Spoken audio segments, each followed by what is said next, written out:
जय सौ साथियों, जय हिंद, जय भारत, जय छत्तीसगढ़। आज एक फिर निर्देश हाई कोर्ट से प्राप्त हुआ है, जिसमें कुछ याचिकाकर्ता जो है हाई कोर्ट गए थे। उसमें जो आगामी जो मतलब कहना चाहिए, पिछला जो कहना चाहिए 2022 वाला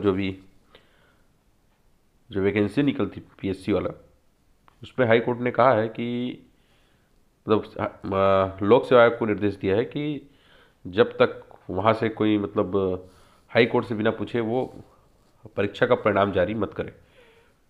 क्योंकि इस विषय को लेके इसलिए वो लोग गए थे, जो याचिकाकर्ता लोग हैं, कि बिना आरक्षण रोस्टर के ये वैकेंसी निकाला ही कैसे गया है। इसी बात को लेकर गए थे, जिसमें ये बात आई है। तो जब तक मेरा इस विषय को बताने का उद्देश्य यह है कि जब तक प्रदेश सरकार सही पॉलिसी नहीं बनाती है आरक्षण के लिए, तब तक प्रदेश की युवाओं को लगातार समस्या होते रहेगा। वह बात अलग है कि हम ट्राइबल से हैं, तो ट्राइबल की हित की बात हम जरूर करेंगे, क्योंकि इस राज्य का निर्माण भी ट्राइबल के लिए हुआ है। तो हम लगातार ट्राइबल के अधिकार के लिए हम बोलते रहेंगे, क्योंकि हम ट्राइबल के अधिकार के लिए ही बोलने के लिए सारे संगठन बनाए हुए हैं, और लगातार इस विषय पर हम बोलते रहेंगे। लेकिन प्रदेश के सभी युवा को, सभी वर्ग के युवा को इस बात को भी समझना चाहिए, और जितने भी लोग अलग अलग तरीके की राजनीति कर रहे हैं उनको भी समझना चाहिए कि आरक्षण तो पॉलिसी बनाकर ही दिया जा सकता है, सही पॉलिसी बनाकर दिया जा सकता है। कोई बोलेगा कि मैं इसको इतना दूंगा, उसको इतना दूंगा, तब तक ये पॉसिबल ही नहीं है। जब राज्य हमारे नाम से बना है और आदिवासी समाज को जिस हिसाब से आरक्षण की बात कही गई थी, जिस हिसाब से उनको मिलना चाहिए था, लगातार जब से राज्य बना है तब से आदिवासी समाज के साथ अन्याय अत्याचार हो रहा है। लेकिन वर्तमान प्रदेश से हम ये चीज़ देख रहे हैं कि जो आदिवासी संगठन है, मैं आदिवासी लोग कहना चाह रहा हूँ, ये आदिवासी समाज के युवाओं को, कि आदिवासी समाज के जो संगठन है वो लगातार अपने निजी स्वार्थ के कारण समाज को जो है गुमराह कर रहे हैं, और केवल राजनीति करना है। हम कहना चाहेंगे कि करना है तो अच्छी पॉलिसी की राजनीति करें, जिससे हमारे समाज को फायदा हो। जिस तरह से कांग्रेस कर रहा है, जो राज्य में सत्ता बैठी है, वो बांट बांटे कर रही है। तो हम जिस तरह से हम अधिकतर देखते हैं कि हम किसी भी राजनीतिक दलों पे, जो ट्राइबल समाज में भरोसा इसलिए भी नहीं करता है, तो हम सामाजिक संगठनों पे भरोसा करने की कोशिश करते हैं कि हाँ चलो ये जो है हमारे समाज की लड़ेगा। जब ये भी उसी तरह से बेईमानी कर रहे हैं तो संदेह पैदा होता है कि लोग भरोसा करें तो किस पे करें। राजनीतिक दल तो चाह ही रहे हैं कि इस तरह से मतलब माहौल बना रहे, लेकिन सामाजिक संगठनों को किसका दबाव है? सामाजिक संगठनों को राजनीतिक स्वार्थ छोड़ना चाहिए, पद की लालसा छोड़नी चाहिए। जब तक जो सामाजिक संगठन है राजनीतिक लालसा में बट रहेंगे, तब तक उनका कोई वैल्यू भी नहीं है, क्योंकि सरकार भी उन्हीं की बात सही ढंग से सुनेगा।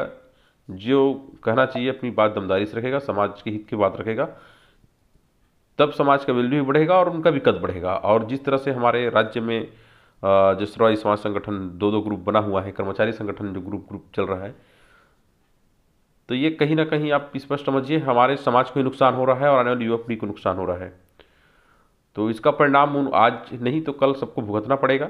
इसलिए मैं ये कहना चाहूँगा कि लगातार जो कोर्ट्स है वो भी सरकार को फटकार लगा रही है कि आप ऐसा नहीं करेंगे, आप वैसा नहीं करेंगे, मतलब एक उनको लगातार निर्देश उनको दे रहे हैं। तो इससे हमको समझना चाहिए प्रदेश में जिस तरह से लगातार लोग केवल राज्यपाल को घेरने का काम कर रहे हैं, भाई पॉलिसी बनाने का काम सरकार का काम है, और सही पॉलिसी बनाएगी। और मैं ये भी स्पष्ट कर रहा हूँ कि राज्यपाल का जो जितने भी प्रश्न है वो सैद्धांतिक प्रश्न है, उनकी जगह वो बिल्कुल सही है। लेकिन राज्यपाल मैडम को दो ही चीज़ करना चाहिए था, या तो विधेयक से यदि उनको आपत्ति है तो उनको विधानसभा को वापस लौटाना था, या तो फिर राष्ट्रपति के विचार के लिए छोड़ देना चाहिए था। अभी ये हो जा रहा है और लोग यह बोलने में सफल हो जा रहे हैं कि राज्यपाल जो है पॉलिटिक्स से कर रही है। तो इससे क्या है, कहीं ना कहीं अब सरकार ये बोलने में सफल हो जा रही है। लेकिन जिस तरह से अभी एक और निर्णय आया था, मैं पिछले वीडियो में बता चुका हूँ, जो निर्णय आया था इसमें केस खारिज हो गया इनका स्थानीय आरक्षण का। तो इससे तब लोग समझना चाहिए कि सर्वोदय समाज संगठन जो है केवल समाज को गुमराह करने का काम कर रहा है, केवल और केवल व्यक्तिगत पद और स्वार्थ के कारण। तो इससे सभी समाज के लोगों को समझना चाहिए और साथ आके इन चीज़ों का हल निकालने की कोशिश करना चाहिए।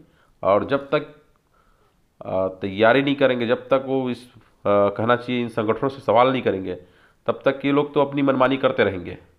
और ये मनमानी करने का, ये चुप रहने का जो परिणाम है, जो नुकसान है, वो हमारे आने वाली युवा पीढ़ी को और जो अभी जो तैयारी कर रहे हैं उनको लगातार कहना चाहिए भुगतना पड़ रहा है।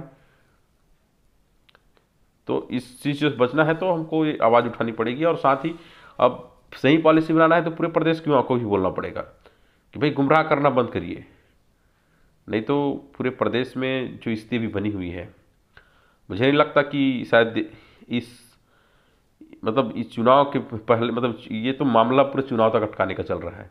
एक तरफ सरकार तो बच रही है कि वो टेंशन फ्री हो गया है भी कि हमको किसी को नौकरी देने की जरूरत नहीं पड़ेगी, हम इस तरह से मामले को उलझा कर रखेंगे। पूरा फ्यूचर कहना चाहिए युवाओं का ही अटका हुआ है। तो आज मैं बस इतना ही कहना चाहता हूँ कि पूरे प्रदेश के युवाओं को लगातार वीडियोस बनाना चाहिए, शेयर करना चाहिए, सबको आवाज़ उठानी चाहिए। केवल एक व्यक्ति क्यों करे, सभी लोग करना चाहिए। तभी ये मामला शांत होगा, तभी ये मामले पर सरकार कुछ सोल्यूशन निकालेगी। नहीं तो ये सरकार तो ऐसे घुमाते रहेगा और कोर्ट से लगातार ऐसे रोक होते ही रहेंगे। तो बस एक ही चीज़ कहना चाहूँगा, पूरे प्रदेश के युवा को, सभी वर्ग के युवा को आवाज़ उठानी चाहिए, जिससे सरकार में दबाव बन सके और भर्तियाँ आए। नहीं आएगी तो कोई मतलब नहीं है, क्योंकि 5 साल तक तो लोग, अभी जो एसआई का लोग खुश हो रहे हैं कि एसआई का पेपर हो गया, पेपर बस हो रहा है, परिणाम कब जारी होगा इसका कोई भरोसा नहीं है। तो ये परिणाम चाहिए, रिजल्ट चाहिए, तो प्रदेश के युवाओं को, सभी वर्ग के युवाओं को आवाज़ करना पड़ेगा। वो जो बांटने वाला काम है कि कितना % किसको आरक्षण बांटना है, वो तो वर्ग लड़ेगा ही, क्योंकि नीतिगत जो है, जो मिलना है वो नहीं मिलेगा तो वर्ग नाराज होगा। और जो सरकार जो बहका रही लोगों को कि हम आपको इतना देंगे उतना देंगे, तो किसी का कोई धंधा नहीं है कि जो जैसा पाए वैसा दे, जितना नियम कानून है उतना ही मिलेगा। धन्यवाद साथियों।